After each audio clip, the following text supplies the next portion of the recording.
Life is what you make of it. Many things will happen to you, and it is your right to take it back and make it so that it happened for you.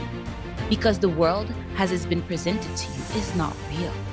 You decide what is real, because life is a movie, or as I like to say, as a book enthusiast, life is a novel, and you're both the narrator and the main character. So, welcome back to another lesson in your main character journey. Stay tuned, because this is a life full of joys.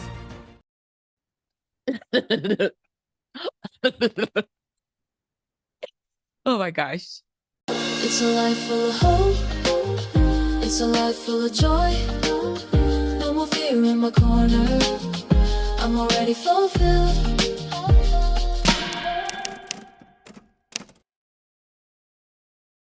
Hello, everyone, and welcome back to another episode of A Life Full of Joys, where I share about love, joy, and freedom until your cup runneth over.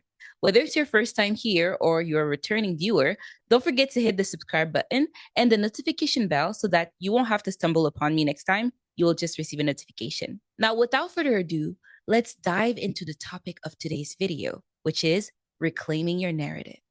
This is something I'm very passionate about. What does it mean to reclaim your narrative? To reclaim one's narrative is to take control of the story about oneself, a group, or community, especially when that story has been inaccurately or negatively shaped by others. The benefits of reclaiming one's narrative are endless, but just to name a few, it allows you to take full ownership in telling your own story. It allows you to feel more empowered, and it also allows you to take the past and shape your future and your present in a better way. Then, why is it important for us to reclaim our narrative? What is the problem? In many ways, we go through life while hearing a lot of words coming from different people, and we end up internalizing them.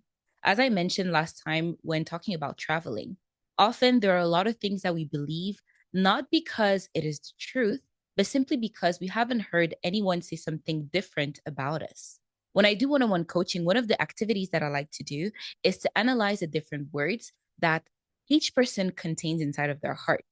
And when doing so, one of the questions that usually comes up is, who said this to you? More often than not, even if the person cannot pinpoint who said that to them, they are able to realize that it is something that came from outside, something that came from something or someone else. Those words could be a general consensus from where you live, something that you got to hear many times when you were in school, or that you heard from your family, something that you heard while dating. But what matters is that you took the words of someone else and you came to internalize them and take them as true. To be honest, I used to be very depressed. And when I did this exercise for myself, coming from a religious perspective, I first asked myself, are these words from God? And obviously, it wasn't from God. As you would have heard many times, whether you're a Christian or not, God is love. Then I asked myself, are these words from me?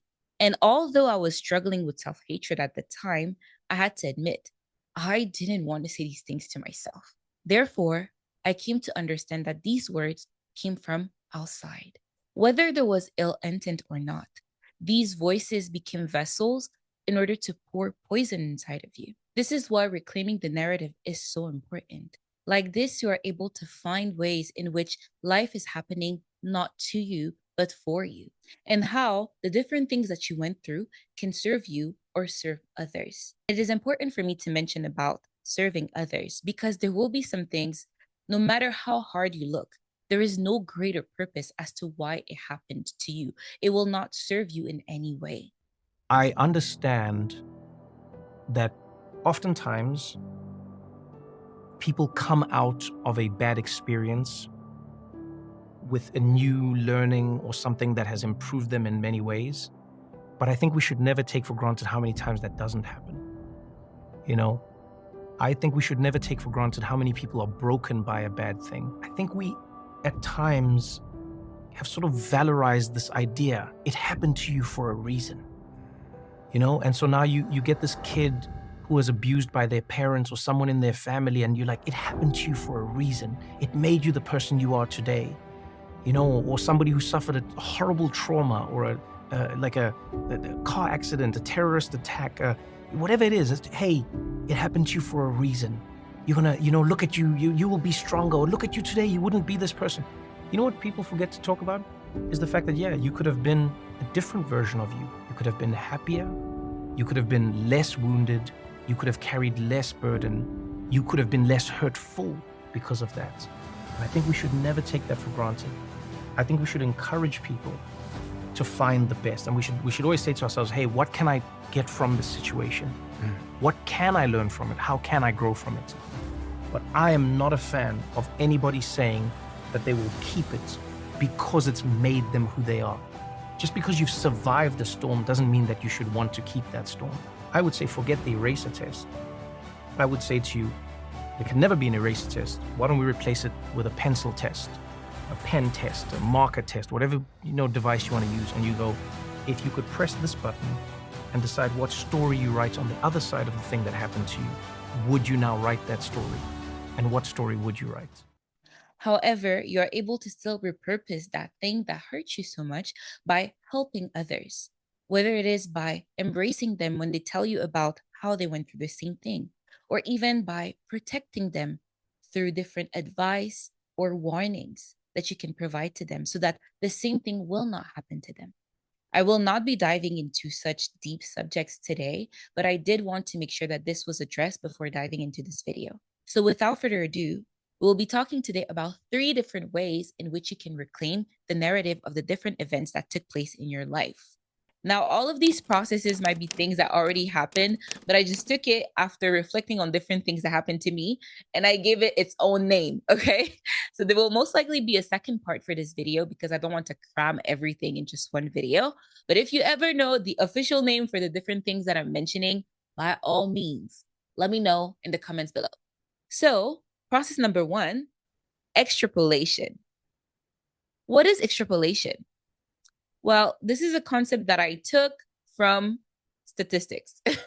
Extrapolation is to project, extend, or expand known data or experience into an area not known or experienced so as to arrive at a usually conjectural knowledge of the unknown area. If I have to give you an example, it's like when you run an experiment, and obviously you cannot run the experiment on the entire population. So you take a sample, and then you take the results from the sample, and you extrapolate it to the entire population, and you assume that with some margin of error, the same kind of result will be found in the entire population. So how does that relate to us? In order to fully explain about this today, I'll be taking an example of something that I had to overcome, which is growing without a father.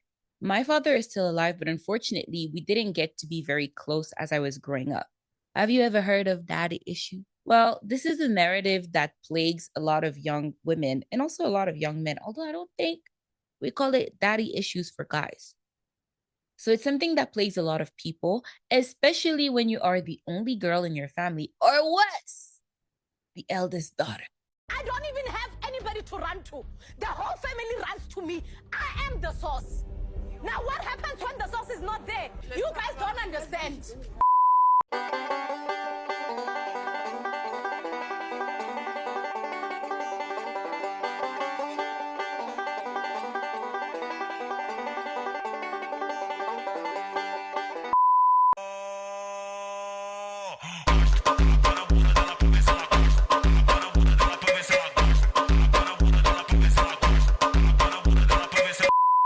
Growing up without a father can have multiple impacts on somebody's life, such as increased risks for behavioral issues, mental health problems like anxiety and depression, academic struggles, and difficulty in forming healthy relationships. As you can see, ain't nobody trying to struggle with that. My former thought was that my father isn't there, my father doesn't love me, my father is bad, my father doesn't care about me.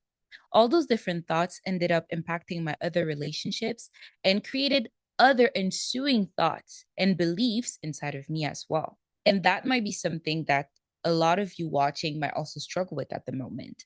So what did I do? I took the concept of moments versus relationship and I flipped it on its head. What is the concept of moments versus relationship? Well, this is something I came to realize while coming out of the loop where women tend to take just one moment in their relationship and just expend it to the entire relationship. Just because you have one good time, one good conversation with the guy, you think that the entire relationship is good, but no. I already told you before, I have a bone to pick with the current dating culture. I'll probably make another video about that later, but for now, I'll just stop it at that. So basically, when you're stuck in a toxic relationship and unable to fully identify the different patterns that are keeping you stuck, it is important for you to take the events that you're holding on to and weigh it against the usual behavior of the person in question in order to realize, is this truly a relationship, or are these simply good moments I'm holding on to? Although in a toxic relationship, it is important for you to realize where the problem is and what the patterns are in order to set yourself free. In this kind of situation with my dad, it was important for me to do the opposite in order to heal. So, what I did is I took a specific moment and I extrapolated it to the entire relationship. I just assumed the entire relationship was just this one moment. When it comes to my dad, this one moment that I chose stemmed from a time when I decided to no longer talk to my dad for my own reasons. And after after about 2 years, after about 2 years of not talking to my dad, I ended up just taking the phone to call him and see how he was doing. When I finally called him, my dad was on the verge of tears and he was telling me about how much he missed me and how sad he was that I wasn't talking to him, how he tried many times to reach out to me. He did. And also how he was even reading again all of the messages that I had sent him beforehand. In that moment, what I decided to do is to take this one moment and just assume that this was the entire relationship. That at the end of the day, it's not that my dad was bad, didn't love me, didn't care about me, etc., but rather that he loved me, but didn't know how to show it. Now, it is important when you do this to still stick to some form of reality. It can't be the complete opposite of what is happening in that moment. For example, it would have been very difficult for me to flip this into, oh, yes, my dad was there every single day of my life. He was in the same house as me. However, changing the narrative behind what was happening while he was absent truly helped me reshape my entire self concept as far as it pertained to my father. Did I still clash with my father afterwards? Yes. However, even while clashing or in the times when we didn't talk, I had this knowledge that he's not just at peace. He is probably sad about what is happening. And as far as it concerned my value as a daughter, it helped me heal. Now, one more thing that you can do in order to help you when it comes to this is to find other moments that might also support the narrative that you're now recreating. Especially now that you're an adult, there are many different incidents or events that you might have just taken for granted or that didn't seem to hold much significance when you were younger, but you can now take these events back and use it for the purpose of your healing. So, if I have to summarize the different steps for this extrapolation, step number one would be to pick a moment. Step number two would be to spread it to the entire relationship, like a sample to a population. And step number three will be to find other moments to support your theory or the reshaping of your reality. Now, these are the steps for direct extrapolation. If you noticed in the table of contents, however, there are two types of extrapolation, direct and indirect. When it comes to indirect extrapolation, this is when the relationship that you're trying to reframe or reshape doesn't have enough substance for you to do the work of direct extrapolation. In that case, there will be different steps. First, instead of focusing on a direct thought, such as, my father doesn't love me, you can go towards an ensuing thought or an ensuing belief that stemmed from that first thought. For example, another belief that could stem from this one thought, my father doesn't love me, could be, I am unlovable, or the constant seeking of male validation in other places. Then what can you do at that time? You can look for another parental figure, another father figure would be even better, or even for a friend. I've done this with a friend before. And you could make up your own father. So this is something actually I learned from someone who was talking about dating as well. And they were saying that if you've had very bad experiences when it came to dating, don't go around telling people, oh, this is what I'm used to. This is what has happened to me, etc. But rather make up a boyfriend based on the different things, the different good things that have happened to you. In this case, since we are talking about a father, took different moments that happened with different parental figures, different father figures, whether it's an uncle or a teacher or a cousin or even a friend, and make up a new ideal father. And this is how you can do indirect extrapolation. So if I go back over the main steps for this, step number 1 is to identify a core thought within your initial negative belief. Step number 2 is to identify a substitute figure attached to a moment contradicting your negative core thought. Step number 3 is to spread it to the entire relationship, like a sample to a population. And step number 4 is to find other moments to support your theory or your new concept of reality. All right, this sounded a lot more complicated than it is, but I promise you, once you try it, it'll just flow naturally. Now, the second process that we'll talk about today is the POV shift. Now, you already know, as I said from the beginning, I am a book lover. Therefore, I had to go with something related to books. What is a POV shift? A POV shift is a general and neutral term describing a change in the narrative perspective. It is an intentional move to show the reader the story through a different character's eyes. Now, for this one, the example that I will take is the fact that my dating history is not that extensive. Because of that, as I've mentioned before, there were a few times when I thought that something must be wrong with me. But to be honest, if life is a novel, the problem was that I was reading this novel not as the narrator, not as the main character, but as one reads their graduation book while everyone is just writing whatever they want in it. And even the people who are telling me, you're late, you need to just sleep with somebody and get it over with, just get a boyfriend, etc., were not even talking to me from a place of being happy, but rather from a place of life as a checklist. You need to do this, this, this, this. Listen, people will feel uncomfortable about you simply because you're not doing the same thing they are, whether it is actually beneficial or not. So let me be petty for just 2 seconds. Okay, you had the boyfriend, but wasn't your boyfriend actually a situationship of 3 years? Who said that? Okay, you had the boyfriend, but didn't he actually end up marrying another girl behind your back only to treat you as a side chick? Who said that? Listen, you might have heard this before, but never, ever take advice from someone whose life is in no way, shape, or form inspirational to you. What I think about my life, the way that I perceive my life, has nothing to do with what you think my life should be like, and has everything to do with my objectives.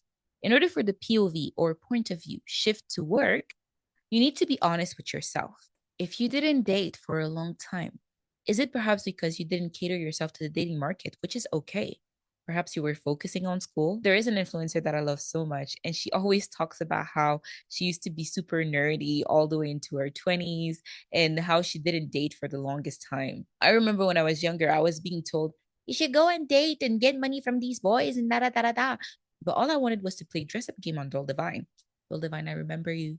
Thank you for many years of happiness. Let me go and check if the website is still up because that was my girl. Let me even address all of the ugly girls, okay? First and foremost, there is no such thing as an ugly woman. Have you seen women? There is no such thing as an ugly woman. If you know how many ugly girls I've seen, and once you give them a good blouse, you comb their hair a little bit, and you put a little bit of gloss, they start to glow, you would understand that there is no such thing as an ugly girl. For a lot of you out there, baby, you're not ugly. You're just low effort. Baby, you're not ugly. You just persist in seeing yourself as low maintenance, and no such thing as a low maintenance woman. There's no such thing as low maintenance. Huh? Be honest with yourself. Maybe you need to switch out the boy clothes. And if you like the boy clothes, it's okay. You can do that. My mother was hopeless for the main part of my high school years because we would go inside of a store and I would go straight to the guys section.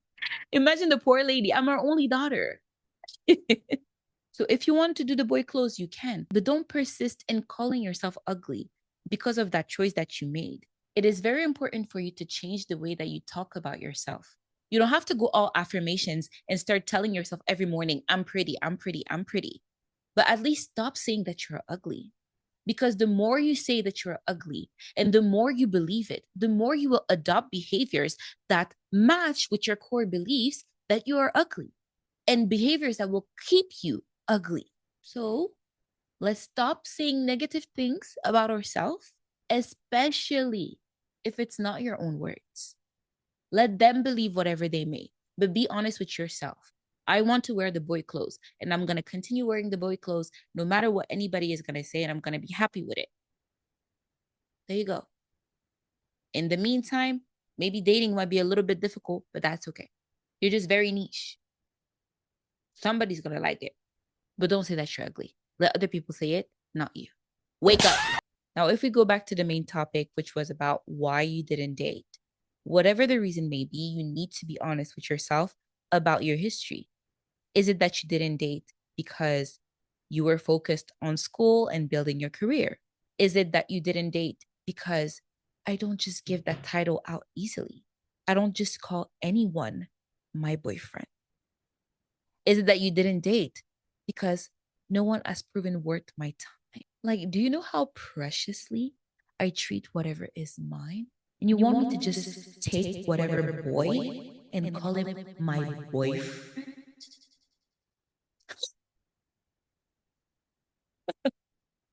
Funny.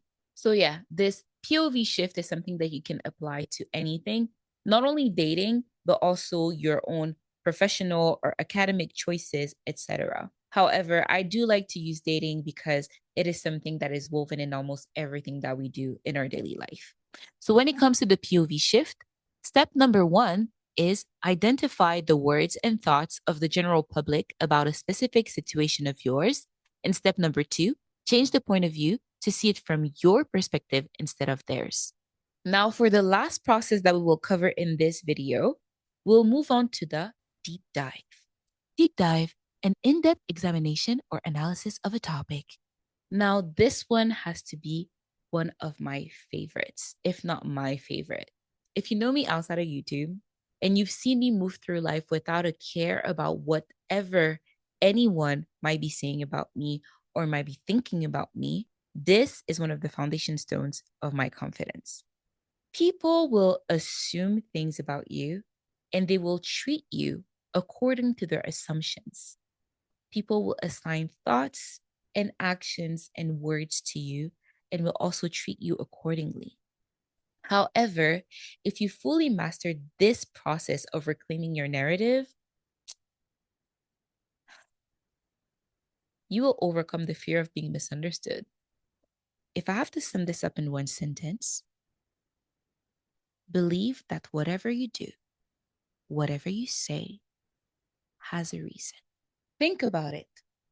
Whenever someone accuses you of something, what happens within you?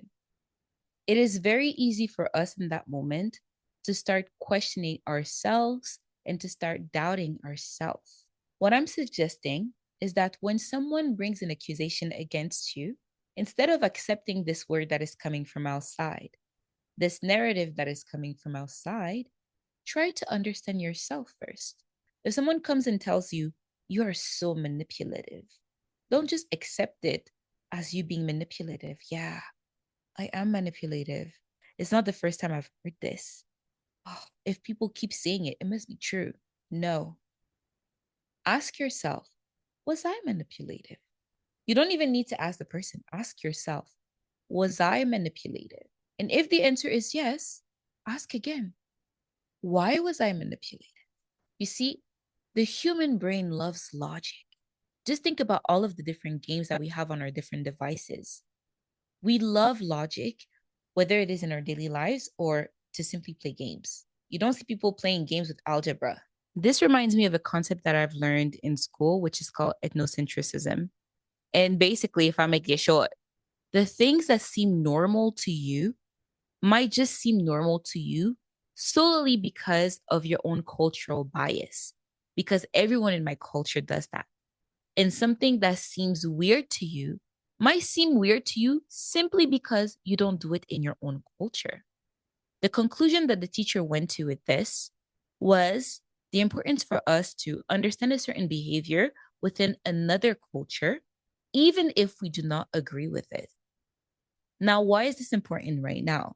It is because you will need that type of detachment when thinking about different events in your life. There are some things that you will think about which cannot be justified or might be out of character. However, you will still be able to find a logical flow within it and it will still make sense.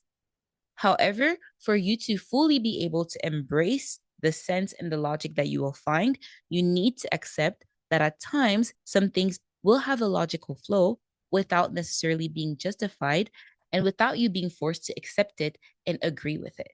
Let's take, for example, a crime of passion. When you think about a crime of passion, you might be able to identify the reason why that person was pushed over the edge and ended up committing that crime. However, this logic does not justify the crime, but it allows you to understand what happened and perhaps to give it a little bit more grace. Again, this is very important when it comes to you because you know how easy it is for us to be our own worst critic, and because you need to be able to give yourself grace. At the very least, you should be able to look at the events without judgment. Once you understand that, even if you do something that is not justified, you have the ability to accept that there must be a reason behind it. Even if you do something that is out of character, your first thought would be that there is a reason behind it. And this thought will only get strengthened every time that you do this deep dive inside of yourself and look for the reason why you do what you do. Imagine people calling you this, that, or the third, and you don't feel shaken by it. Imagine accepting their accusations as true, but not seeing it as something that defines you. This is something that can happen once you're able to do this deep dive. So the process for this deep dive is only one step. Take a situation or an accusation and question it with the following questions. Was I truly like this? Why was I like this? Do I still want to be like this? If not, how can I change? This will be all for today's video. Now, after thinking about it deeply, I will be posting every 2 weeks just so I can fully settle down with the rhythm of planning, filming, editing, posting, etc. As mentioned earlier, I will most likely post a part 2 of this video as I didn't want to cram everything in just one video. In the meantime, if there is anything that you've been doing in order to take back ownership over your own life and your own narrative, do not hesitate to share it in the comments below. If you did enjoy the video, do not forget to like and subscribe so it can also help the channel grow until I post the next video. Until then, whether you have already taken hold of the pen of life or you're still struggling with the writer's block, remember, nevertheless, it is a life full of joy. It's a Timmy life s'enlignait, full c'est la of hope. hesse. C'est la It's a life hesse, full mon of gars, c'est la joy. hesse. No Je more vois fear rien. in my corner. I'm Je already vois rien. fulfilled. Comme je me demande même si mes yeux étaient ouverts pendant toute la vidéo. Hmm?